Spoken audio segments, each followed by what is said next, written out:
Salom do'stlar, bugungi videoda Marvel olamining filmlarida chiqqan eng kuchli yovuzlar o'rtasida katta battle bo'ladi va biz Fantastic 4 filmida chiqqan Galactusni, Dormammu, Surtur, Thanos kabi kuchli yovuzlar bilan solishtiramiz va kim kuchliroq ekanligini aniqlab olamiz. Ha, izlar, men 2 oy yo'q bo'lib ketdim, chunki uyda ishlarim juda ko'payib ketgandi va hozirda ham davom etmoqda.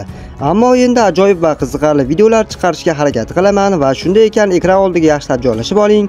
Biz boshladik.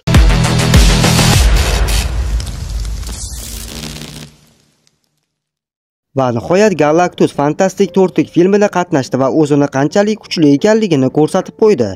Albatta uning komiksdagi ba'zi qobiliyatlari olib tashlanganini hisobga olmasak, qolgani menimcha yaxshi chiqdi. Ammo biz bilamizki, Marvel olamida boshqa yovuzlar ham borki, ular Galactusdan qolishmaydi. Masalan, ulardan biri Dormammu hisoblanadi.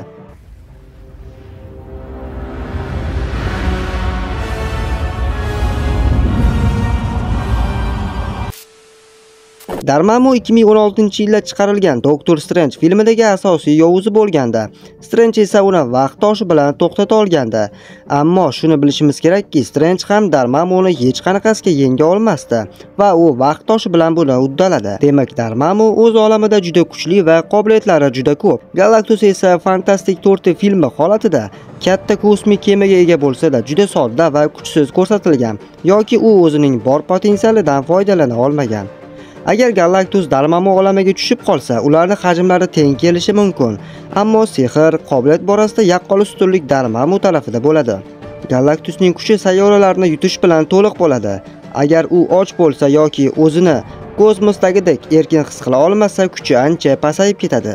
Demak, Dormammu esa zulmat olamida hech qachon kuchsizlanmaydi.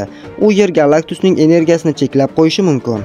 Qolaversa, Dormammu Galactusni oddiy jang bilan emas, balki o'lchamni yopib qo'yish, uni cheksiz illyuziyalarga yoki vaqt sikllarga qamab qo'yish orqali yenga oladi. Agar Dormammu o'z olamidan tashqarida bo'lsa, ular teng keladi yoki Galactus ham g'alaba qozonishi mumkin. Lekin umumiy ko'rsatkichlar bo'yicha Dormammu filmdagi holatiga ko'ra Galactusdan ustunlikka ega bo'ladi. Shuni xulosa qilishimiz mumkinki, bu jangda Dormammu g'alaba qozonadi. Mana endi Galactusning navbatdagi raqibi Thor Ragnarok filmidagi olovli kalla Surtur bo'ladi. Surtur Asgardni yo'q qiladigan darajada kuchli. Bu kuch unga Eternal Flame tufayli qaytadi, lekin uning kuchi asosan bitta vazifaga, Asgardni vayron qilishga qaratilgandi. U odatda cheklangan, o'zini ham yo'q qilish evaziga kuchli chiqadi.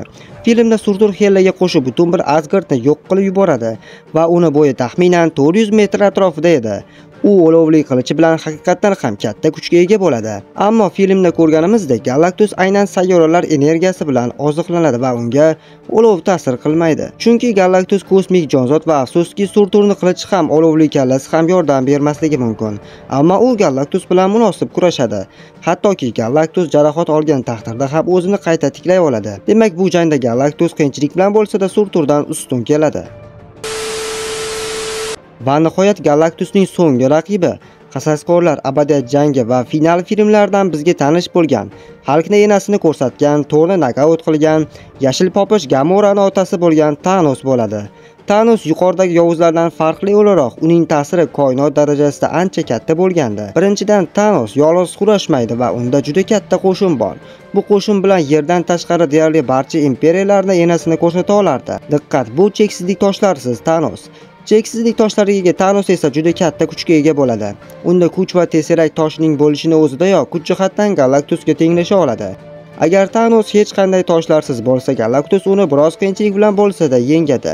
Ammo cheksizlik toshlari bilan bo'lsa, Galactus 120 metrlik gavdasi bilan ham hech narsa qila olmasligi mumkin. Thanos uni kuch toshi bilan yerga ag'darishi yoki tesirak orqali uni xohlagan joyga teleportatsiya qilishi mumkin. Agar haqiqat va vaqt toshi bo'lsa, Galactus jang qilmasa ham bo'laveradi. Diqqat, bu barcha aytayotganlarim personajlarning filmlardagi holatlaridan hisoblangan. Komikslarda esa Galactus katta kuchga ega bo'lgan va Thanos bilan yaxshi kurasha olishi mumkin edi. Demak, xulosa shundaki, bu jangda Thanos g'alaba qozonadi. Mana biz Galactus bilan Marvel olamining eng mashhur yovuzlarini taqqoslab ko'rdik. Albatta yovuzlar juda ko'p edi, ammo men aynan Galactusga mos gavdasiga ega bo'lgan kosmik jonzotlarni tanlab oldim. Endi kelajakda, ya'ni keyingi yilga Qasaskorlar qiyomat kuni filmi chiqadi va unda Marvel olamining eng kuchli yovuzi bo'lishi kutilayotgan Doktor Doom qatnashadi. Mana azizlar, bugungi video shulardan iborat edi. Agar videomiz yoqqan bo'lsa, videoga bitta like bosib, kanalga obuna bo'lib qo'ying. Bu bilan siz kanal rivojiga katta hissa qo'shgan bo'lasiz. Agar o'z savollaringiz yoki fikrlaringiz bo'lsa, albatta izohlarda yozib qoldiring. Sizlar bilan sardor bo'ldi. Keyingi videolarda ko'rishguncha azizlar.